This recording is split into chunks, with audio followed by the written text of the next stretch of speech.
nadadala sa paanyayang ganito. Sa bahay ni Yahweh ay pumasok tayo. Halina't pumasok sa bahay ni Yahweh. Taglay ang dalangin at galak sa puso.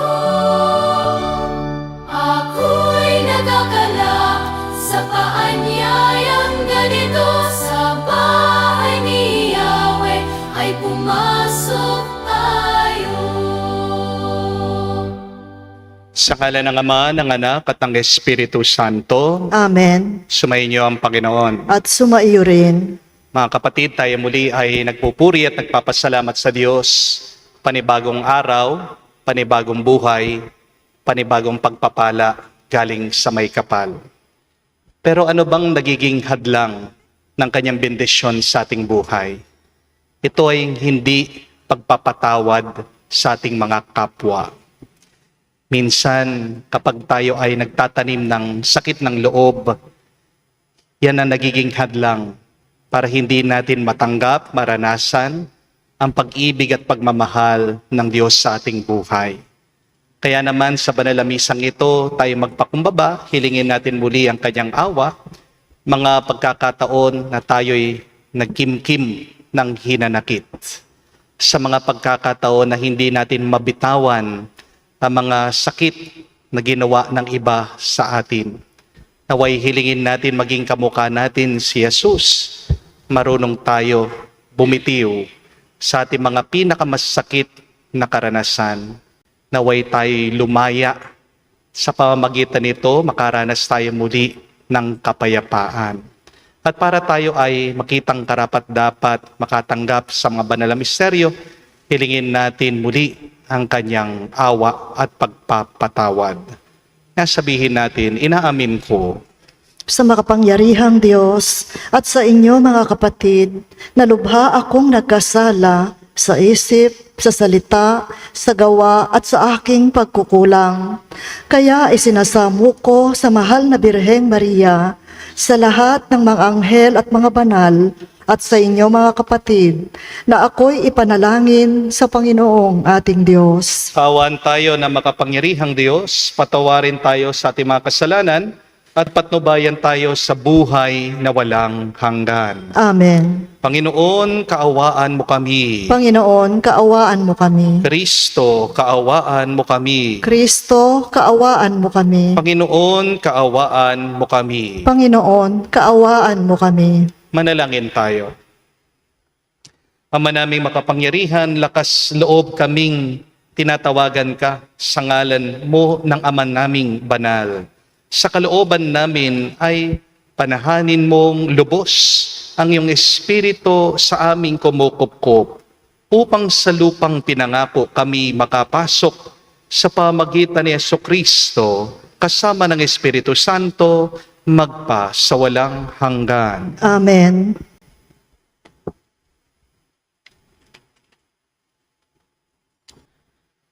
Pagbasa mula sa aklat ni Propeta Ezekiel. Sumisigaw ang Panginoon, "Ali kayo mga itinalaga upang magpahirap sa lungsod. Dalhin ninyo ang inyong mga sandata. Mula sa pintuhan sa ilaga ay pumasok ang 6 na taong tigisa ng sandata. May kasama silang nakasuot na kayong lino at may panulat sa baywang. Tumayo sila sa may altar na tanso. Noon ang kaningningan ng Panginoon ay lumagay sa itaas ng kerubin sa may pagpasok ng templo. Tinawag niya ang lalaking nakadamit na kayong lino at may panulat sa baywang.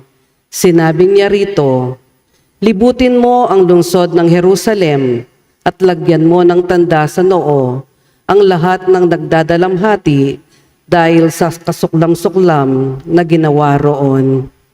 Sa iba naman ay narinig kong sinabi niya, "Sumunod kayo sa kanya at patayin niyo ang mga taga roon. Huwag kayong magtitira maliban sa mga may tanda sa noo. Patayin ninyong lahat ang mga taga roon, matanda, binata, dalaga, babae at bata. umpisahan ninyo sa santuaryo. Inuna nga nilang patayin ang matatanda ng bayan sa harap ng bahay. Sinabi niya sa kanila, "Parumihin niyo ang templo at punuin ninyo ng bangkay ang patsyo. Lakad na kayo." Lumakad sila at pumatay pumatay sa lungsod. Ang kaningningan ng Panginoon ay umalis sa may pagpasok ng templo at lumagay sa may ulunan ng kerubin. Lumipad ang mga kerubin kasamang mga gulong at tumigil sa may pintuan ng templo sa gawing silangan. Nasa ulunan pa rin nila ang kaningningan ng Diyos ng Israel.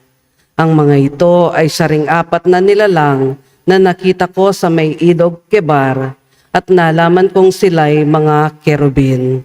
Sila'y tiga-apat ng muka at tiga-apat din ng pakpak at may tila kamay sa ilalim ng kanilang mga pakpak.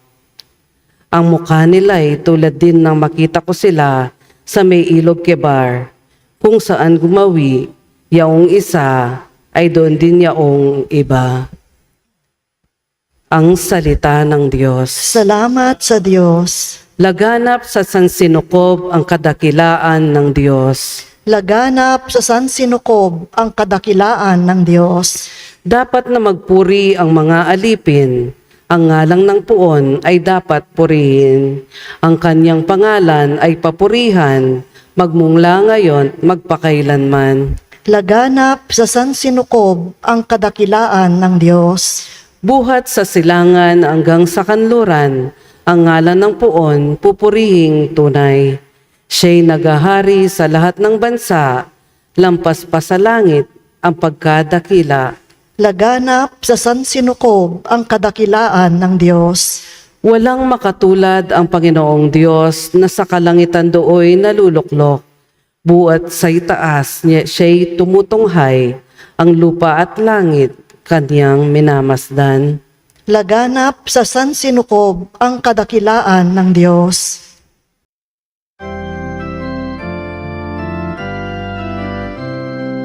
Alleluia, Alleluia, Alleluia, Alleluia, Alleluia,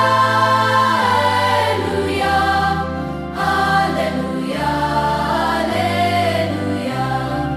Alleluia, Alleluia, Alleluia, Alleluia, Alleluia. Pinagkasundo ni Kristo ang Diyos at mga tao, kaya't napatawad tayo. Aleluya, aleluya. Sumainyo ang Panginoon. At sumaiyo rin. Ang mabuting balita ng Panginoon ayon kay San Mateo. Papuri sa iyo, Panginoon. Nung panong yun, sinabi ni Jesus sa kanyang mga alagad, "Kung magkasala sa iyo ang kapatid mo, puntahan mo siya at kausapin ng sarilinan. Kapag nakinig siya sa iyo at ang pagsasama ninyong magkapatid ay napapanauli mo sa dati at mapapanumbalik mo siya sa Ama. Ngunit kung hindi siya makinig sa iyo, magsama ka pa ng isa o dalawang tao upang ang lahat ng pinag-usapan ninyo ay mapatunayan ng 2 o 3 saksi. Kung hindi siya makikinig sa kanila, sabihin mo ito sa pagtitipon ng simbahan. At kung hindi pa siya makikinig sa pagtitipon ng simbahan, ituring mo siyang hentil o isang publikano. Sinasabi ko sa inyo, anumang ipagbawal ninyo sa lupa ay pagbabawal sa langit. At anumang ipahintulot ninyo sa lupa ay ipapahintulot sa langit. Sinasabi ko pa rin sa inyo, kung ang 2 sa inyo rito sa lupa ay magkaisa sa paghingi ng anumang bagay sa inyong panalangin, ipagkakalob ito sa inyo ng aking Amang nasa langit. Sapagkat saan man may 2 o 3 nagkakatipon dahil sa akin, naroon akong kasama nila." Mga kapatid, ang mabuting balita ng ating Panginoon. Pinupuri ka namin, Panginoong Hesukristo. Magandang araw po muli sa inyong lahat. Meron pong isang kwento tungkol sa isang teacher. Inutusan po niya ang kanyang mga estudyante na kumuha po ng isang malinis na papel. At pinasulatan po niya yung kanyang mga pupils na mga masasakit na salita doon sa papel. At pagkatapos, inutos po ng teacher na lukutin nila yung kanilang mga papel. Pagkatapos, inutos din po ng teacher na tapakan nila ito pong papel. Sabi po nitong teacher, ngayon, humingi kayo ng sorry dyan sa papel. Ibalik nyo sa dati. So sinubukan po, binuksan ng mga estudyante yung kanilang mga nalukot na papel, pinlansya po nila, tinuwid po nila, pero puno pa rin po ng gusot. Sabi po ng teacher, ganyan ang tao kapag pinahiya mo. Maaaring patawarin ka niya, pero hindi ibig sabihin na mawawala yung sugat, yung peklat na ginawa mo sa kanya. My dear friends, be careful with public humiliation. An apology can heal, yes, but it cannot always erase the scars. Kaya ang tanong, bakit kaya tayo minsan pinapahiya natin yung ating mga kapwa? Para lang ba itama natin sila? Do you really need to publicly humiliate someone to correct them? Kapag nagkamali ang isang tao, kailangan mo ba siya talagang sigawan? Kailangan mo bang ipahiya ang isang tao sa harap ng maraming tao kapag nagkamali siya? Kailangan mo bang ikalat sa social media ang pagkukulang ng isang tao? Minsan akala natin kapag napahiya ang isang tao, doon siya magbabago. Hindi po ba? Pero aminin natin, merong iba na namamahiya dahil gusto lang nilang gumanti. Di po ba? Merong namamahiya dahil gusto nilang patunayan na sila tama at yung kabila ay mali. Pero tandaan niyo po ito, ang kahihiyan ay madalas hindi po nagbubunga sa pagbabago. Nagbubunga ito sa galit, takot, at paglayo. If you want to make someone bitter and resentful, humiliate them publicly. Wala pong bumabait at bumubuti dahil pinahiya mo siya sa harap ng iba. Hindi po ba? Kaya nga po, palagi kong tinatandaan at inaalala yung turo po ng aking teacher. Sabi niya, correct in private but praise in public. Correct in private but praise in public. Kasi kung gusto talaga nating magbago ang isang tao, huwag mo siyang ipapahiya, sa halip mahalin mo siya. Amen? Parang halaman lang po yan eh. Kapag nakita mo ang isang halaman na nalalanta, anong gagawin mo? Sisigawan mo ba? Hindi. Hindi mo po sasabihin doon sa halaman, wala kang kwentang halaman, bakit hindi ka tumubo? Hindi niyo po gagawin yon. Hindi po ba? Sa halip, didiligan mo yung halaman. Aalagaan mo ng mabuti. Bibigyan mo ng fertilizer. Itatapat mo siya sa sikat ng araw. At unti-unti, diyan mabubuhay ito muli. Amen? Ganyan din po pagdating sa tao. Kapag merong isang tao na nalugmok sa kasalanan, ang higit na kailangan niya ay hindi pagbabatikos, kung hindi sana dagdagan mo pa ang pagmamahal mo. Isipin niyo po ang isang doktor. Kapag merong pasyente ang doktor na sugatan at duguan, hindi po niya lalo sasaktan yung kanyang pasyente para matuto. Hindi po ba? Hindi po niya papaluin yung sugat niya. Sa halip, lilinisin po ng doktor yung sugat ng tao na merong pag-iingat, lalagyan niya ng gamot, babalutan niya para gumaling. Ang layunin po ng doktor ay hindi ipakita kung gaano kalaki ang kanyang sugat, kung hindi ang pagilingin ang sugat ng pasyente. At hindi po ba Ganyan ang ginawa ng ating Panginoong Hesukristo. Basahin niyo man po ang mga kwento sa Ebanghelyo. Hindi po kinondena ni Jesus ang babae na huling nangalunya. Hindi po nilantad si Sakeo sa harapan ng ibang tao. Hindi sinumpa si Pedro matapos niyang itatwa ng 3 ulit ang Panginoong Hesukristo. Sa halip, binigyan ni Jesus silang lahat ng pagkakataong magsimula muli. At ngayon binibigyan po tayo ng partikular na paraan ni Jesus para mapagbago din natin ang ating mga kapwa. Una, ang sabi po ni Jesus, kung nagkasala ang kapatid mo sa iyo, puntahan mo siya, kausapin mo ng sarilinan. Here Jesus teaches us that love does not ignore sin. It lovingly confronts it. Pansinin niyo po, hindi po sinabi ni Jesus, kapag nagkasala ang iyong kapatid, baliwalain mo siya. Sa halip, sinabi niya, lapitan mo siya. Aminin po natin na minsan kapag nasaktan tayo ng iba, iniiwasan natin sila. Hindi po ba? Ayaw natin silang makita. Binablock natin sa Facebook, Instagram o sa TikTok. Pero tandaan niyo po ito, kung ginagawa mo ito na may galit, delikado ka. Ang galit po kasi parang lason. Kapag hindi mo yan inalis sa puso mo, lalo yang makakasakit sa'yo. Hindi po ba? Ang galit, kapag tumatagal sa puso mo, nagiging puot.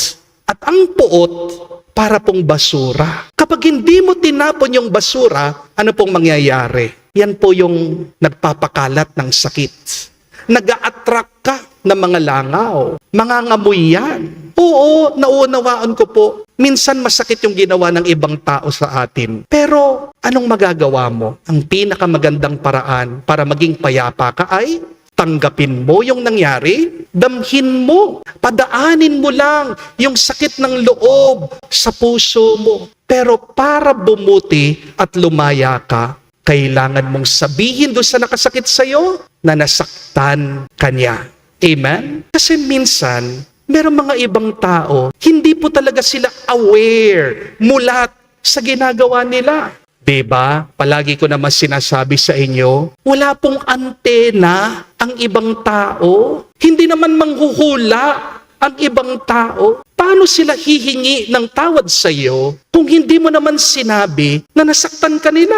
Hindi po ba, mga kapatid? Huwag mo lang tiisin ang kasalanan ng iba. Tandaan mo, hindi pagmamahal kapag pinapabayaan mo ang iba sa kasalanan nila. Real love does not pretend everything is fine. And true compassion does not tolerate sin. Kung talagang mahal mo ang isang tao, dapat sabihin mo sa kanya ang kanyang pagkakamali at pagkukulang. Kung masaktan mo sila sa iyong pagsasalita, pasensya na sila. Pero kung hindi masasaktan ng isang tao, di ba, hindi naman siya magbabago. Amen? Love sometimes says the uncomfortable truth because it wants the other person to become better. So don't forget, correction is an act of mercy when it is motivated by love rather than revenge.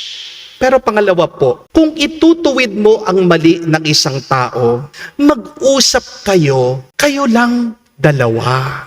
The first conversation in correction should always be private, not public. Nakakalungkot po, di po ba? Nakabaliktaran madalas ang ginagawa natin ngayon. Kapag nasaktan tayo, kinekwento natin sa iba. Kapag nagagalit tayo, pinopost natin sila agad sa social media. Kapag meron taong nagkamali, ibabalita mo sa buong barangay, sa buong opisina, sa buong pamilya.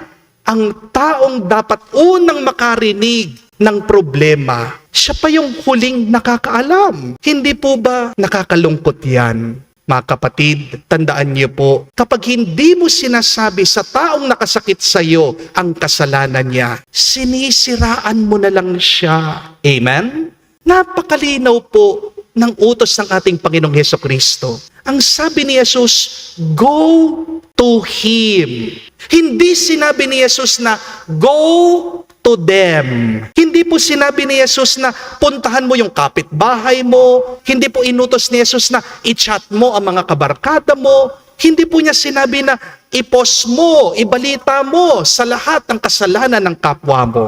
Ang sabi po niya, lapitan mo siya. Bakit? Dahil ang layunin ng pagwawasto ay hindi naman po yung manalo ka sa argumento, kundi yung maibalik mo yung mabuting relasyon. Hindi pong pamamahiya ng taong nagkamali ang tutulong sa kanya para magbago. Tandaan niyo po ito, kapag ang layunin mo ay pinapahiya mo yung tao, hindi po pagmamahal yan. Pero kapag ang layunin mo ay maituwid siya, maibalik mo siya sa tamang landas. Kahit na mahirap ang inyong pag-uusap, kahit na masakit, yan po ang tunay na pagmamahal. Meron pong isang kwento tungkol po sa isang maliit na bata na mahilig pong naglalaro sa lupa. Madalas nadudumihan po yung kanyang damit. Pero pag uwi po nitong bata, pag nakita po siya ng kanyang nanay, madalas tahimik lang po si nanay, aalisin yung kanyang damit at lalabhan. Nagtatanong po yung panganay na anak, sabi, Mami, bakit hindi niyo pagalitan si Bunso? Para naman matuto. Palagi kayong napapagod. Ang dumi-dumi ng kanyang damit. Kayo palagi naglalaba. Sumagot po itong nanay. Alam niyo po sabi niya, kapag marumi ang damit, kailangan mo itong linisin at labhan. Hindi mo sinasabit ang maruming damit sa gitna ng barangay para pagtawanan ang tao. Napakaganda pong larawan nun, no? It reminds us that correction should clean a person. Correction should never display the dirt, the sin of the person. Maganda pong pagmunihan ito. Ano ba yung pananaw ko? Ano ba yung ugali ko? Ano ba yung attitude ko sa kasalanan ng iba? Meron ba akong galit? O meron ba akong awa at pagmamahal? Ano ang ginagawa mo pagkatapos kang saktan ng iba? Tahimik ka lang ba? Nagkikimkim ng galit? Umiiwas ka? O sinusubukan mong kausapin sila? Mga kapatid, ang tunay na alagad ni Kristo, hindi po namamahiya. Amen? Tunay kang Kristiyano kapag nilalapitan mo, ginagawa mong lahat para magkaayos kayo nung taong nakasakit sa iyo. Harinawa, magdasal po tayo na sa susunod na masaktan tayo ng iba, tayo na yung lumapit, tayo na yung makipag-ayos para hindi na lumala yung away, para hindi na lumaki yung ating galit at maging puot. Naway bigyan po tayo ng lakas ng loob ng Diyos. Kausapin yung mga taong nakasakit sa atin. At pagkatapos ng pag-uusap, naway magkaayos ang lahat para muli po nating maranasan ang Diyos, ang kanyang pag-ibig at matanggap natin muli ang kanyang pagpapala ngayon at magpa sa walang hanggan. Amen. Tumayo po tayo, alay po natin sa Diyos ang ating mga dasal at panalangin. Ating sabihin, Panginoon, dinggin mo kami. Panginoon, dinggin mo kami. Ang mga miyembro ng simbahan, naway maging malapit ang kalooban sa isa't isa at mabuhay sa kapayapaan at pagkakasunduan. Manalangin tayo sa Panginoon. Panginoon, dinggin mo kami. Ang mga pinuno ng bansa, naway igalang ang karapatan ng bawat tao at iwaksi ang pag-uusig at pananakit. Manalangin tayo sa Panginoon. Panginoon, dinggin mo kami. Tayo naway makapagsalita ng katotohanan, ng may katatagan at pagmamahal, at tanggapin ang anumang pagtatama ng iba ng may kagandahang loob. Manalangin tayo sa Panginoon. Panginoon, dinggin mo kami. Sa katahimikan po ng ating puso, sabihin natin sa Diyos ang ating mga personal na pangangailangan. Ama naming nasa langit, kapiling namin ang iyong anak. Hinihiling namin na tulungan mo kaming manalig sa kabutihan ng bawat tao at maging mahinahon kami sa isa't isa tulad ng pagiging mabuti mo sa amin. Hinihiling namin ito sa pamagitan ni Kristo, aming Panginoon. Amen. Sa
Manalangin kayo mga kapatid para ang ating mga paghahain ay kalugdan ng Diyos sa mga makapangyarihan.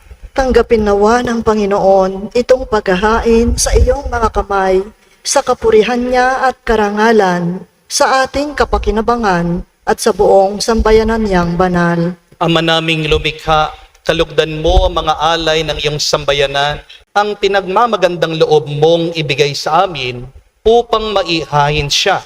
Nawang gumanap ng iyong ginagawa upang kami tubusin. Sa pamagitan ni Jesucristo kasama ng Espiritu Santo, magpa sa walang hanggan. Amen. Sumainyo ang Panginoon. At sumaiyo rin. Itaas sa Diyos sa inyong mga puso at diwa. Itinaas na namin sa Panginoon. Pasalamatan natin ang Panginoong ating Diyos. Marapat na siya ay pasalamatan. Ama naming makapangyarihan, tunay nga marapat ikaw ng aming pasalamatan, kinalulugod mong likhain ang sanlibutan na iyong pinagbabago at dinarangal sa pamagitan ng iyong anak na kinalulugdan. Kaya't utang na loob ng iyong mga tinangi na mga banal na kapiling mo lagi ang iyong paggiliw at pagkakandili. Kaya kaisa ng mga anghel nagsisiawit ng papuri sa iyo nang walang humpay sa kalangitan. Kami nagbubunyi sa iyong kadakilaan.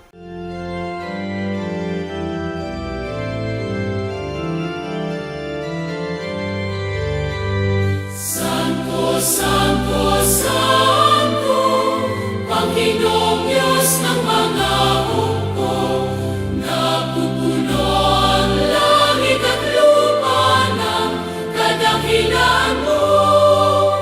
Hosana, Hosana, sa kainasan, pinagpalang na paririto sa ngalan ng Panginoon.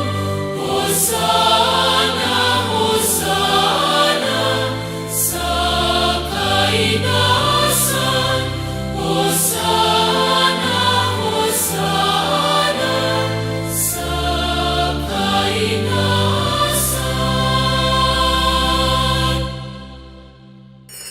Ama naming banal, ikaw ang bukal ng tanang kabanalan. Kaya't sa pamagitan ng iyong Espiritu, gawin mong banal ang mga kaloob na ito, upang para sa amin maging katawan at dugo ng aming Panginoong Hesukristo.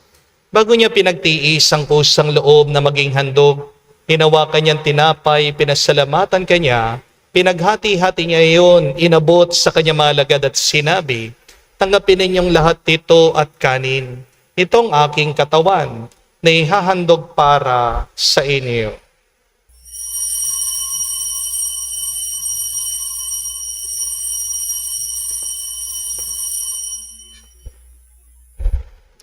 Gayon din naman na matapos ang hapunan, hinawakan niyang kalis. Muli kanyang pinasalamatan. Nabot niya ang kalis sa kanya malagad at sinabi, tanggapin ninyong lahat ito at inumin. Ito ang kalis ng aking dugo, ng bago at walang hanggan tipan. Ang aking dugo na ibubuhos para sa inyo at para sa lahat, sa ipagpapatawad ng mga kasalanan. Gawin ninyo ito sa pag-alaala sa akin.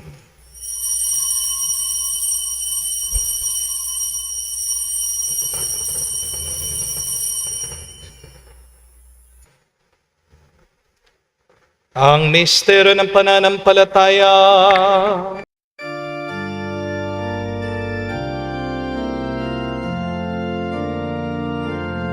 Si Kristo ay namatay, si Kristo ay nabuhay, si Kristo ay babalik sa wakas, sa wakas, sa wakas ng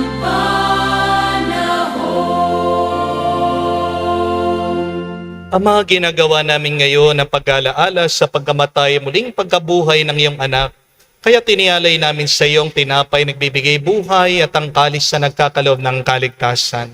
Kami nagpapasalamat dahil kami iyong minarapat na tumayo sa harap mo para maglingkod sa iyo. Sinasamo namin kami magsalo-salo sa katawan at dugo ni Kristo ay mabuklod sa pagkakaisa sa pamagitan ng Espiritu Santo. Amalingapin mong iyong simbahan, laganap sa buong daigdig. Puspusin mo kami sa pag-ibig kay San Leon ng aming Santo Papa, si Florentino aming Arsobispo at ng Tanang Kaparian. Alalahanin mo rin ang aming mga kapatid na nahimlay. May pag-asang sila'y muling mabubuhay. Gayon din naman lahat ng mga pumanaw. Kawan mo't sila at patuloyin sa iyong kaliwanagan. Kawan mo at pagindapatin kaming lahat na makasalo sa iyong buhay na walang wakas. Kaisa na mahal na Birhen Maria, Ina ng Diyos. Kaisa ni San Jose ang kanyang malwalhating esposo. Kaisa ng mga apostol, lahat ng mga banal na namuhay dito sa daigdig na kalugod-lugod sa iyo. May pagdiwang nawa namin ang pagpupuri sa ikararangal mo sa pamagitan ng iyong anak aming Panginoong Heso Kristo. Sa pamamagitan ni Kristo, kasama niya at sa Kanya, ang lahat ng parangal at papuri ay sa iyo, Diyos Ama, makapangyarihan, kasama ng Espiritu Santo, magpasawalang hanggan. Amen. Amen. Amen.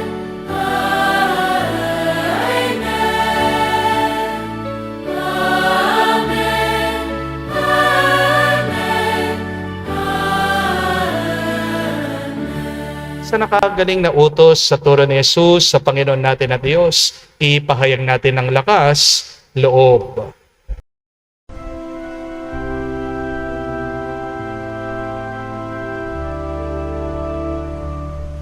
Ama namin, sumasalangit ka, sambahin ang ngalan mo, mapasa amin ang kaharian mo, sundin ang loob mo dito sa lupa para nang sa langit. Bigyan mo kami ngayon ng aming kakanin sa araw-araw at patawarin mo kami sa aming mga sala para ng pagpapatawad namin sa nagkakasala sa amin. At huwag mo kaming ipahintulot sa tukso, at iadya mo kami sa lahat ng masama.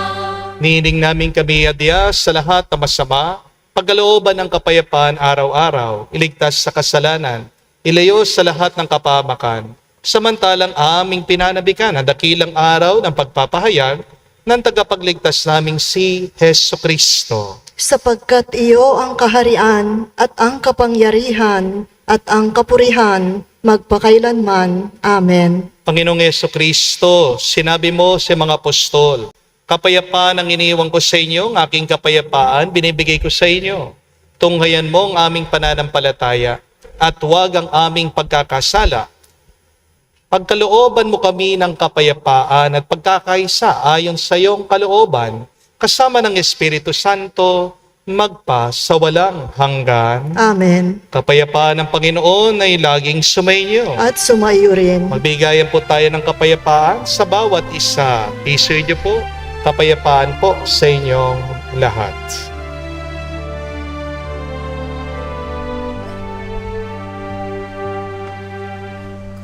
Kordero ng Diyos na nag-aalis ng mga kasalanan ng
Mga kapatid, naririto ang ating Panginoong Jesucristo, ang Kordero ng Diyos.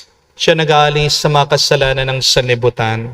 Mapalad tayong lumalapit sa piging ng Kordero. Panginoon, hindi ako karapat-dapat na magpatuloy sa iyo, ngunit sa isang salita mo lamang ay gagaling na ako.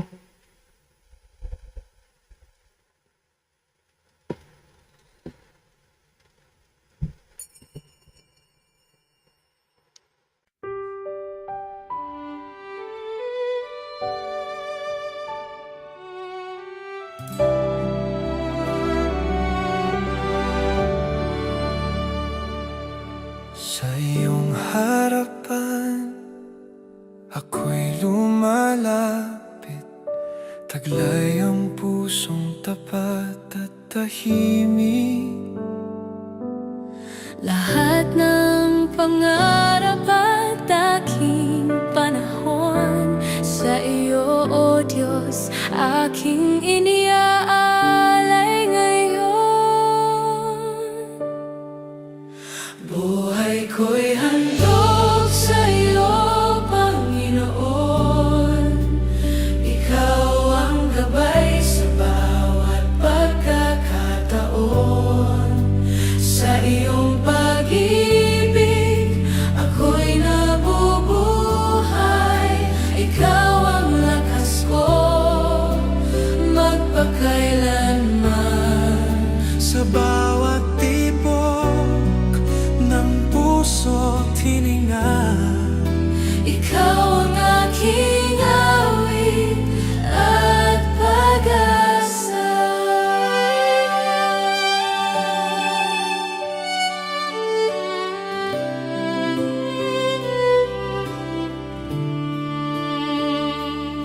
sa tuwa at lungkot, sa bawat paglalakbay, ikaw ang ilaw na aking tanglaw. Gawin mong tapat ang puso kong alay, upang sa iyo lamang ang aking buhay.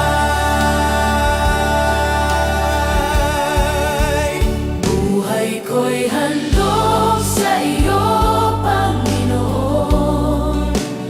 Ikaw ang gabay sa bawat pagkakataon.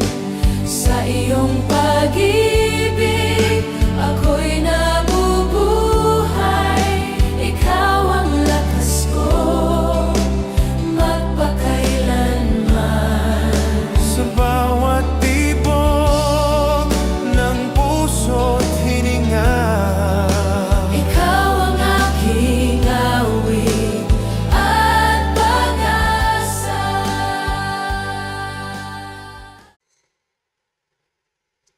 Manalangin tayo.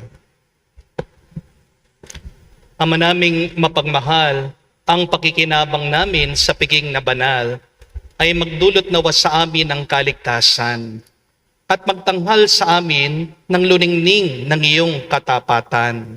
Sa pamagitan ni Jesucristo kasama ng Espiritu Santo, magpa sa walang hanggan. Amen. Meron po ako narinig na ang social media daw po, ang Facebook, gawa ng demonyo. Totoo po ba? Bakit? Kasi mag-umpisa po nung nagkaroon tayo ng social media, ng Facebook, dumami daw po yung mga inggitero, inggitera, dumami daw po yung mga mayayabang, pinapakita yung kanilang mga bakasyon, yung kanilang mga nakamtan, kanilang mga naipon. Pero dumami din po yung mga taong namamahiya. Hindi mo masasabi na tunay kang Kristiyano kapag namamahiya ka ng iyong kapwa. Ang social media po, ang internet, nagdidepende po yan sa ating paggamit. Hindi naman po masama ang internet o social media by itself. Nasa paggamit yan ng tao. Kaya ang aking pong paalaala sa inyo, Kung gusto nyong mas mahalin kayo ng inyong mga kapwa, imbis na i-shout out nyo sila sa feed, i-mention nyo o magparinig kayo sa kanila, i-PM nyo sila. Ano yung PM? Private message. Naging mas madali na nga nakausapin eh. Kung hindi ka physically makakalapit sa kanya, di ba? Isang type mo lang, isang click mo lang, masasabi mo na sa kanya na nasaktan kanya. Napakalinaw ng utos ng ating Panginoon. Sabi niya, kung nasaktan ka ng iyong kapatid, kung nagkasala ang kapatid mo, lapitan mo siya. Huwag na nating hihintayin na silang lumapit sa atin. Ikaw na ang lumapit. Kasi pag pinapatagal mo, lumalaki ang galit mo. Ang galit ay parang lason, ang galit parang basura. Pag tumagal yan sa puso mo, ikaw din naman na nasasaktan. Ikaw din naman na lumalala. Hindi po ba? Kung gusto mong lumaya, kung gusto mong sumaya, lapitan mo yung taong nakasakit sa'yo, kausapin mo siya, kayo lang dalawa. At kung hindi po nagtagumpay yun, sabi pa nga ng ating Panginoon, magdala ka ng 2, 3 kaibigan para maging saksi. Hindi ka naghahanap ng mga kasangga, maging saksi, silang mamamagitan sa inyo. Pero kung hanggang doon, hindi pa rin naniniwala, nagbabago yung taong nakasakit sa'yo, sabi niya, dalhin mo sa simbahan. Hopefully naman, sa simbahan, pag kinausap siya ng pari, pag binasbasan siya, magbago na siya. Pero kung hindi pa rin siya nagbago, sabi ng Panginoon, tratuhin mo siya bilang isang hentil. Nung ibig sabihin nun, kakalimutan mo siya? Hindi. Ipaubaya mo na lang siya sa Panginoon. Dahil tandaan niyo po, ang Diyos, na converted din niya, na pagbago din niya ang mga hentil sa tamang panahon. Ibig sabihin, hindi pa tamang panahon na magbago ang taong yan. Pero darating pa rin ang panahon na siya'y bubuti, siya'y magbabago sa tulong at sa awa ng Diyos. Pero umpisan mo sa'yo, alisin mo na ang galit mo. Kausapin mo siya kung ayaw niya. Basta't ikaw, inalis mo na yung lason sa iyong puso. Sino yung taong yan na nakasakit sa'yo? Kinausap mo na ba? Nilapitan mo na siya? Huwag ka na magsasayang ng oras at panahon. Maiksi ang buhay. Life is short. Our time is limited. Be happy. Makipag-ayos ka sa Kanya. Dahil pangako ng Panginoon, pag daw ang mga tao ay nagkakasundo, doon naririnig ng Diyos ang ating panalangin at doon niya tayo binabasbasan ng sobra-sobra. Sumayin niyo ang Panginoon. At sumaiyo rin. At kayo'y basbasan ng Diyos, makapangyarihan sa lahat, sa ngalan ng Ama, ng Anak, ng Espiritu Santo. Amen. Ang ating misa ay natapos na. Pumayo kayo sa kapayapaan ni Kristo. Salamat sa Diyos.